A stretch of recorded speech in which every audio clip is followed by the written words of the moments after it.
No one inside Kensington Palace expected a royal guard to break centuries of silence, especially not for Kate and young Prince George. Yet one late autumn evening, a shaken guard stepped forward, his oath heavy on his tongue, and revealed something he claimed Camilla had done. What he whispered would ripple through the palace walls, trigger a storm of outrage, and shake the very trust of the royal family. But why would a guard risk everything? And why did Camilla react the way she did? Before we dive in, if you enjoy emotional royal stories filled with real tension and behind-the-scenes moments, feel free to tap like and subscribe. It helps more people discover these deep-dive stories. And hey, if something in this episode surprises you, drop your thoughts in the comments. Now, let's continue. The night air around Kensington Palace carried that soft stillness that only arrives when the world believes everyone inside is asleep. But the guards knew better. They always knew. Behind every dimly lit window, behind every closed curtain, behind every pair of polished boots standing at attention, there were stories. Some whispered, some buried, and some too dangerous to ever speak aloud. Thomas Whitmore, one of the youngest yet most trusted guards assigned to the Wales family, felt that weight more than anyone. He wasn't born into the world of titles and secrets, but he had been trained to protect them without hesitation. Once he wore the uniform, the rule was simple: see everything, say nothing. But that night, the oath twisted inside him like a knot he couldn't loosen. Thomas had always respected Catherine Kate as the public adored her. She wasn't just poised, she was warm. She remembered names. She asked about families. Even with 2 children pulling at her sleeves and duties stacked high, she always made space for kindness. For Thomas, this wasn't just a job. Protecting her felt right. And protecting little George felt even more personal. The boy had once shyly handed Thomas a tiny crayon drawing of the palace, made with wobbly lines and imagination. "This is you," he'd said, pointing at a stick figure guard. Thomas still kept the drawing tucked in his locker. So when he saw something that made the hairs on his neck stand, he knew he was in trouble. It began hours earlier, during the late afternoon routine. George had been in the courtyard, kicking a soft foam ball around while Kate watched from a bench nearby. A perfectly ordinary moment until it wasn't. Thomas noticed Camilla step out onto a nearby terrace. She wasn't scheduled to be there. No guards had been notified. Even stranger, she seemed irritated, almost restless, clutching her phone before slipping it into her coat pocket sharply, as though the conversation she'd had moments earlier had ended badly. What unsettled Thomas wasn't her presence, but her stare. Camilla's eyes locked onto George with a sharpness that didn't match the public image of the smiling queen consort at charity events. It wasn't motherly, nor grandmotherly. It was something else, something unreadable, something that made Thomas shift his stance by instinct. Seconds passed, but each one felt stretched. Camilla didn't move. She didn't call out. She simply watched. Then George tripped on the uneven stone and fell not badly, but enough to let out a startled little cry. Kate immediately rose to comfort him, brushing dirt from his knees and whispering something gentle. But Camilla? She reacted. Oddly, her lips tightened, her jaw clenched, and then, almost too quick to catch her eyes, darted toward Kate with an expression Thomas had never seen on a royal face. It wasn't concern. It wasn't surprise. It was annoyance, deep, simmering annoyance. Thomas didn't understand it, but the look made his gut twist. He had seen powerful people before politicians, visiting diplomats, foreign dignitaries. Many wore masks for the public, and quite different ones behind closed doors. But this felt sharper, too personal. He forced himself to stay focused, watching, silent, still. That should have been the end of it. But hours later, just before the change of shift, Thomas found himself passing near the small corridor that led to the private nursery wing, a place where guards normally stood outside, never inside, respecting the family's private space. He was simply walking by until he heard it. A voice, sharp, heated, female. "You always interfere?" "Always." Another voice, calmer, firm. "Kate, I'm simply protecting my son. You're making a spectacle out of nothing." Thomas froze. He shouldn't be hearing this. Royals didn't raise their voices. Not like this. Not here. The corridor walls carried sound like a funnel. He didn't move. He didn't breathe. Then came the sound that changed everything. A pointed, frustrated exhale. Heavy footsteps. The swish of expensive fabric. And Camilla's voice low and cutting. "You should remember your place, Catherine." Thomas felt his stomach drop. He had never heard anything so cold inside these walls. Never toward Kate.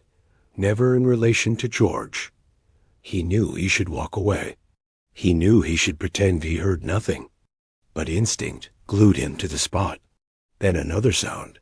The door to the nursery creaking. A small whimper. George's voice. "Mommy?" Thomas pressed a hand over his mouth, feeling his pulse hammer. Kate's tone changed instantly, soft but protective. "It's all right, darling. Go back to sleep." Camilla's response was impossible to miss. This is exactly the problem. Too soft, too emotional. You'll spoil him. A pause. A charged, heavy silence.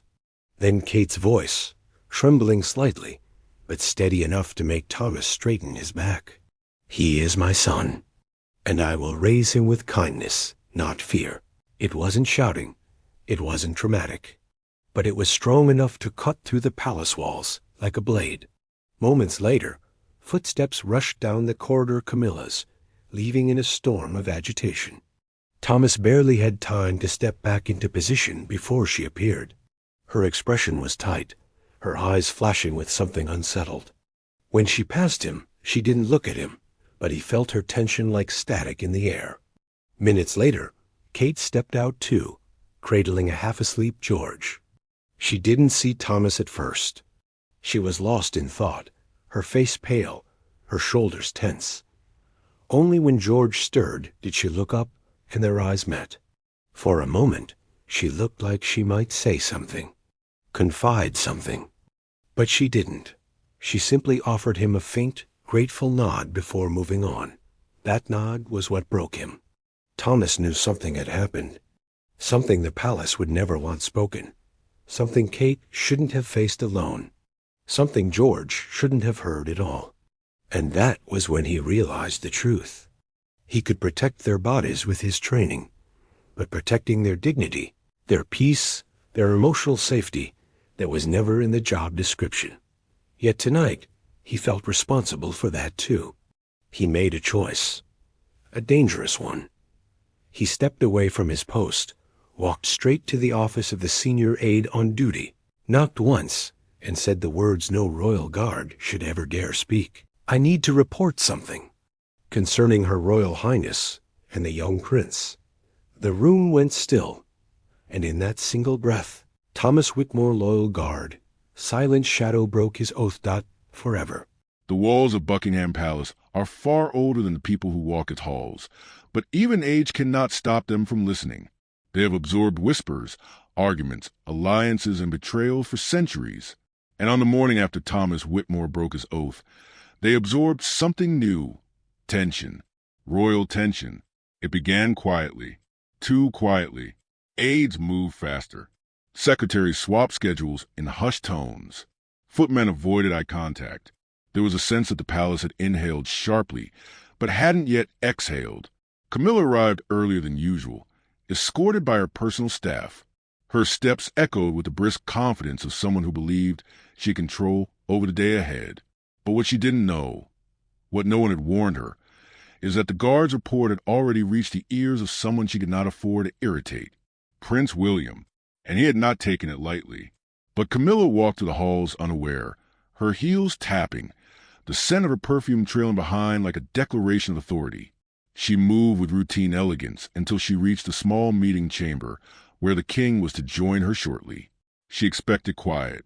She expected the usual rhythm. Instead, she found 3 senior advisors waiting. Their postures told her everything before they spoke. Shoulders stiff, hands tense, faces carefully neutral. Camilla paused. "Is something wrong?" she asked, her tone light but edged. One of the advisors cleared his throat. "Ma'am, a concern was raised last night." She blinked. "About what?" "Your interaction with the Princess of Wales and Prince George." Camilla's expression froze, not in fear but irritation. "A concern," she repeated slowly. "From whom?" "Here." The advisors exchanged glances. A sign. They were measuring how to speak delicately. Finally, the eldest, Sir Alistair, answered. "A guard, ma'am."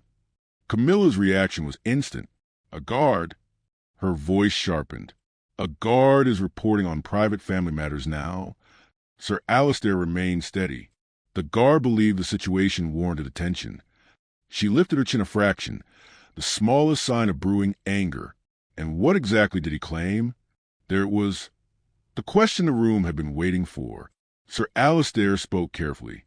He stated that your conversation with the Princess of Wales became heated, that your tone may have distressed the young prince. Camilla exhaled sharply, a sound filled with disbelief, but also the faintest crack of something defensive. This is absurd. Catherine overreacts constantly, and George is a child. Children wake easily. The advisors didn't respond. That silence irritated her more than the accusation. Camilla stepped forward, her eyes narrowing. "You're taking the word of a guard over mine?" Another advisor hesitated, then said, "Ma'am, the guard did not seem to have any motive to exaggerate, and the Prince of Wales is quite concerned." At the mention of William, her posture stiffened. "What does he think he knows?" she asked. Sir Alistair cleared his throat. He requested a full account. There was the spark. Camilla's composure cracked, just slightly. A flicker of annoyance flared in her eyes, bright and unmistakable. She turned away from the advisors and walked toward the window, her reflection wavering in the old glass. "Of course he did," she muttered. William had always been protective of Kate and the children. Everyone knew that. But what irritated Camilla wasn't his protectiveness. It was something deeper, something older. The unspoken divide between families brought together by marriage but never fused by trust. With her back to the room, she asked, "Where is the king?" "On his way, ma'am."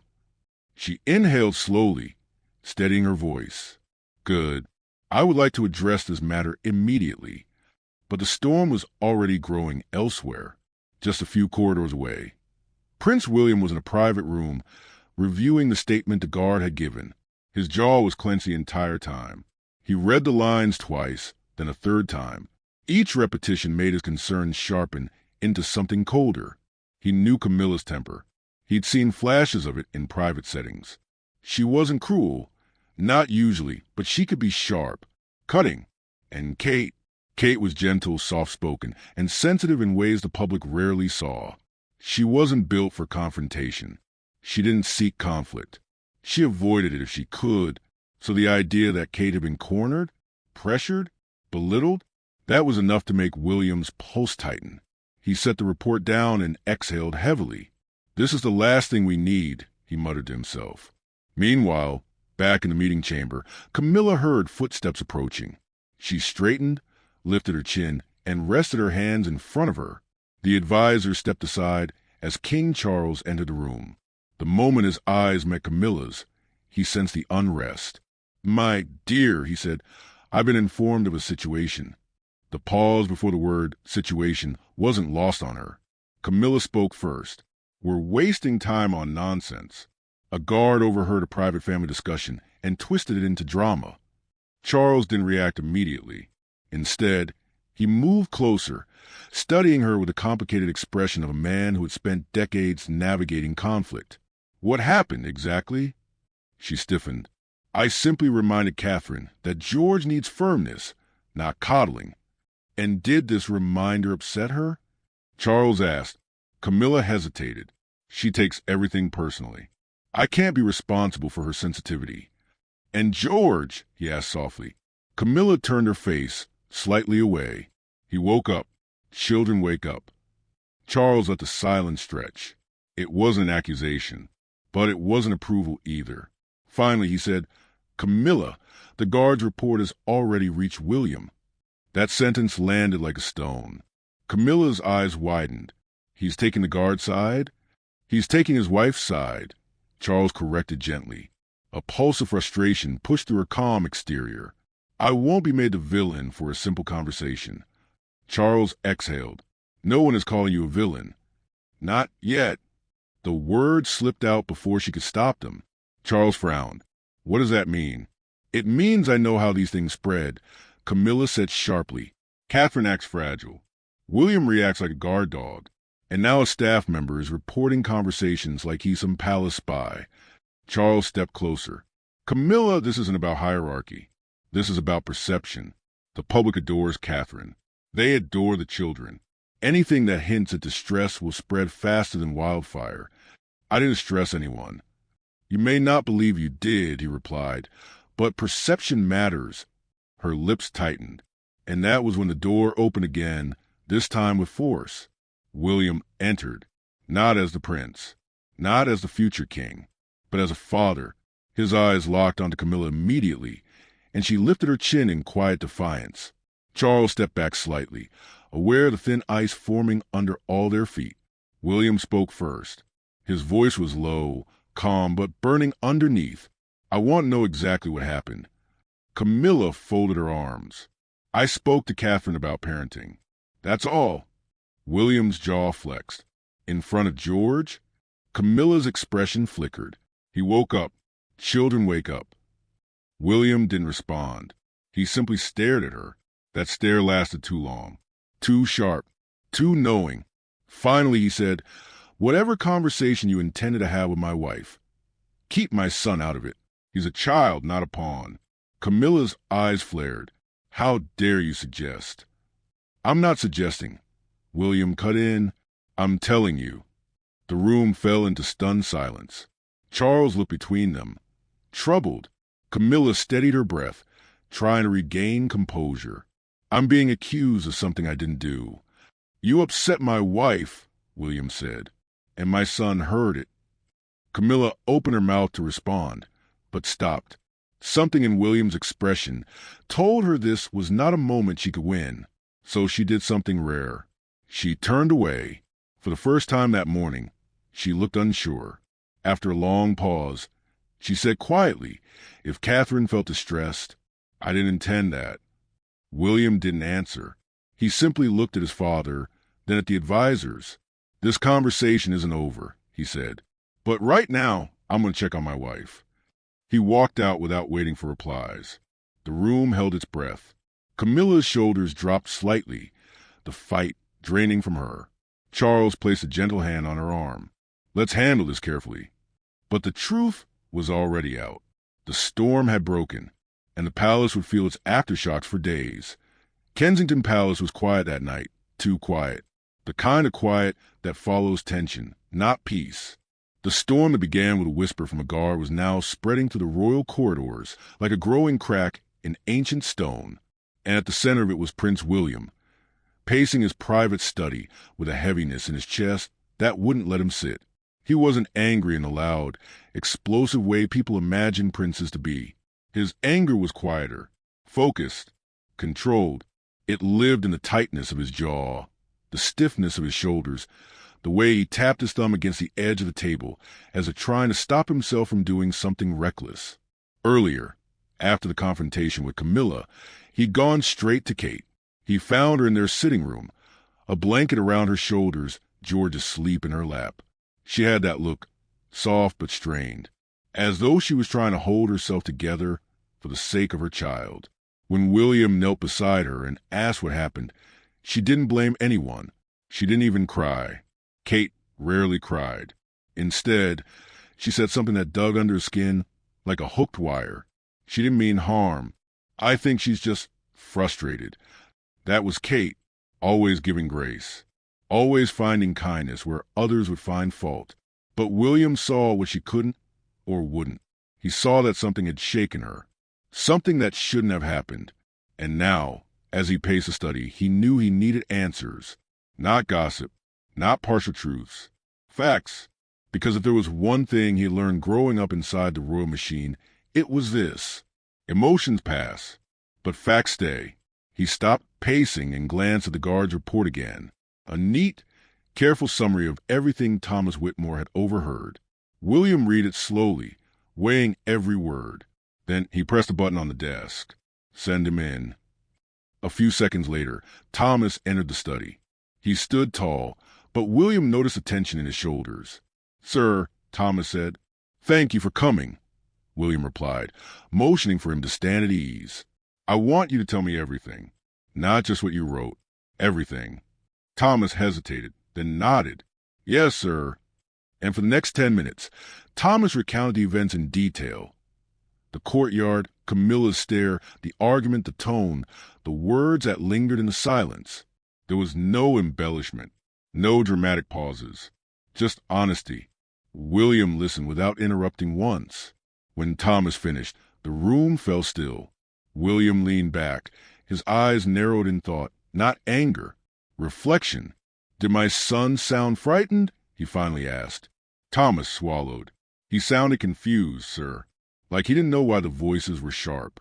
William nodded slowly. That small detail cut deeper than anything else. George was sensitive. He picked up on tones, not just words. And William hated the idea of his son hearing conflict he couldn't understand. What about Catherine? William asked quietly. How did she sound? Thomas hesitated, like she was trying to stay composed. But she was upset, sir, more than she wanted to show. William's jaw tightened. Thomas added, She didn't raise her voice? Not once. William let out a slow breath and nodded. Thank you for your honesty. Thomas stepped back. Sir, I hope I didn't overstep. My only concern was the family's well-being. William looked at him with something close to gratitude. You did the right thing, and I'll protect you from any blowback. The word surprised Thomas. Guards didn't usually receive personal assurances from heirs to the throne, but William meant it. When the guard left, William sank into his chair. He pinched his forehead with 2 fingers, closed his eyes. He didn't want to start a war in the family, but he wouldn't let this slide, not when it involved Kate, not when it involved his children. A soft knock interrupted his thoughts. Come in, he said. It was his private secretary, Hugo, a man known for being discreet, clever, and calm even when the palace was collapsing under public pressure. Your Royal Highness, Hugo said, stepping in. I compiled the schedule logs and CCTV movement records for yesterday. William straightened. Good. He wasn't gathering this information to expose Camilla or embarrass her. He wanted clarity. He wanted to know whether there were other factors, stress, miscommunication, something that might explain why things unfolded the way they did. Hugo set a folder on the desk. Camilla had an unscheduled meeting outside the palace at noon. She returned abruptly. No note of who she spoke with. William raised a brow. Abrupt? Hugo nodded. Driver said she seemed unsettled. Another piece. Another clue. William flipped through the folder, scanning times, locations, cross-referencing with Thomas's account. He wasn't looking for scandal. He was looking for patterns. And he found one. Camilla had gone directly from her unsettled meeting to the palace terrace. Minutes later, she was staring down at Kate and George in the courtyard. Then the argument happened. Something triggered her earlier, William murmured. Hugo nodded. That appears likely, sir. And she brought that tension straight to my family. Hugo didn't respond. He didn't need to. After a long moment, William closed the file. Prepare a summary for me, he said. A calm, factual one. No emotion, no interpretation, just evidence. Of course. When Hugo left, William stood and walked to the window. Outside, the gardens were dimly lit, the hedges hushed under the moonlight. He stared at the quiet grounds and thought of the future king he was raising, the man George would become, the man he needed to become. And that meant protecting him from chaos, especially royal chaos. A soft voice came from behind him. Will, he turned. Kate stood in the doorway wearing one of her soft-knit cardigans, her hair loosely tied back. She looked tired but peaceful, like she'd been thinking more than sleeping. "I didn't mean to worry you," she said gently. "I really didn't." He stepped toward her. "You didn't worry me. Other people did." Kate gave a small smile, the kind that tried to smooth tension, but didn't quite reach her eyes. "I don't want this to spiral," she said quietly. "Families argue. It's part of life." "Not like this," William said. "And not worth a war," she replied softly. William studied her for a moment before pulling her into a gentle embrace. She let out a small breath, resting her head on his shoulder. "I'll handle it," he murmured. Kate nodded. "I know. I just want peace, that's all." He held her a little tighter. Peace. It sounded simple. But nothing in the royal world was ever simple. As he held Kate, one thought crystallized in his mind. If he wanted peace, he had to control the narrative before it controlled them. And that meant one thing: a private conversation with Camilla, without advisors, without buffering. Just truth laid bare. He exhaled, lifted his head, and whispered into Kate's hair. "This ends tomorrow." The palace air fell heavier than stone as the final night arrived, an hour that would either seal the kingdom's future or break every fragile truth hidden behind its golden walls. Lanterns flickered like anxious hearts, and the guards stood with their hands tight on their swords. Somewhere deep inside the East Wing, Kate waited, calm, steady, but battling a storm no one saw. Prince William had warned her, tonight will change everything. He hadn't been wrong. The doors that should never open. The old nursery, once quiet, once holy, had become the center of every whisper in the palace. Kate had spent weeks uncovering secrets she never wanted to know, reading letters that were never meant to survive, hearing confessions whispered through tears by staff too afraid to speak aloud. And now the very person whose shadow haunted those truths was coming. A footstep echoed down the corridor, then another, then the unmistakable rustle of a coat that always entered before its owner. Camilla. Two royal guards crossed their spears at the door before she could touch the handle. "Move," she demanded. They didn't. Her eyes burned like a cornered lioness. "I said move." But the guards' voices didn't shake. Not tonight. Not after what Kate had uncovered. Not after what William had said he would expose at dawn. "By direct protective order," the captain said, "no one enters. Not even you." Her voice dropped to a dangerous whisper. "You think Kate gave you authority over me?" "No, ma'am," the captain answered. The truth did. For the first time, Camilla stepped back, stunned not by the resistance, but by what she heard in the captain's tone. Fear, not of her, but of the truth she thought she had buried. Inside the nursery, Kate sat alone in the dim room, the soft humming of a lullaby music box echoing through the shadows.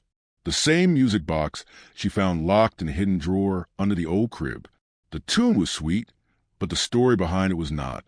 She looked up as the guards entered. "Ma'am," the captain whispered. She tried to force her way in. Kate nodded slowly. "She knows the end is coming." The captain hesitated. "Is it true, what you told us?" Kate's eyes met his, tired, honest, unbreakable. "Yes, and tomorrow the world will hear it." The confrontation no one was ready for. The moment Camilla stormed into the main hall, William appeared from the opposite side. He had been waiting for her, jaw tight, posture cold, eyes burning not with anger but resolve. "You keep defying me," she snapped. "Your guards block me. Your wife hides behind rooms that don't belong to her." "It's not the rooms you're worried about," William said quietly. "It's the truth." Camilla stepped closer, her voice sharp. "You think you can ruin me?" "Ruin you?" William repeated. "No, I'm freeing the family from you." Her breath caught. He continued. "Kate found everything. The letters, the transcripts, the hidden reports you thought no one would uncover." Camilla's lips stiffened into a thin, furious line. "You are making a mistake," she whispered. "No," William replied. "I am correcting one." The whisper that broke the palace. But fate wasn't done tightening the strings. A royal advisor rushed into the hall, pale as snow. "Your Highness," the press knows. The information leaked early. Camilla froze. William didn't. What exactly leaked, he asked. The advisor swallowed hard. Everything, sir. The testimonies, the old recordings, even the nursery incident from years ago. The palace fell into a silence, so cold it felt like winter had broken through the walls. Camilla's mask cracked.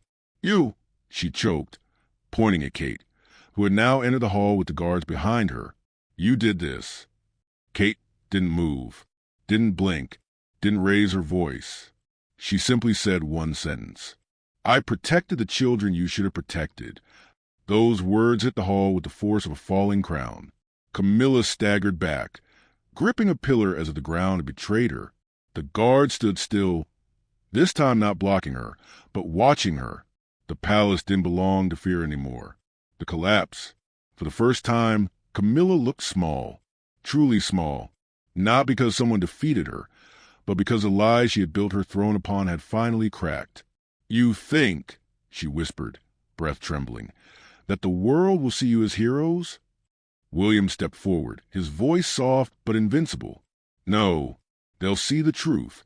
Heroes or villains, that's for them to decide. Kate added, we just refuse to be silent. Camilla's shoulders sank, the power draining from her like water leaking from a shattered vase. She didn't shout. She didn't threaten. She simply bowed her head as if realizing the battle was already lost. Because it was. The guards approached, not aggressively, but firmly.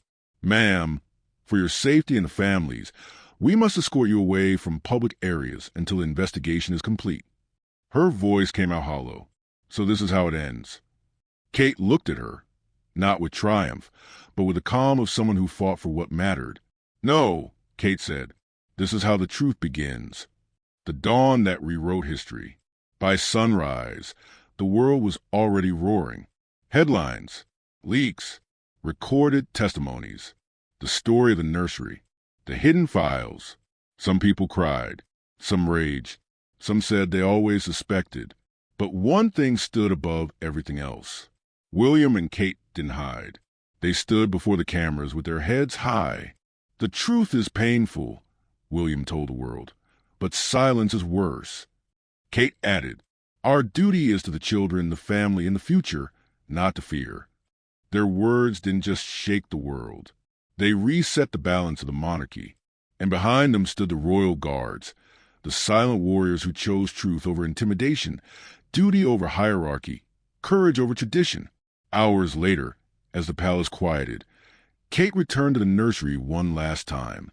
She placed the music box back on the shelf. She whispered, your story is safe now. And then William entered, wrapping his arms around her. It's over, he murmured. No, Kate replied softly, leaning against him. It's finally beginning. Together, they stepped out of the nursery, the door closing for the last time behind them, not with secrets, but with peace.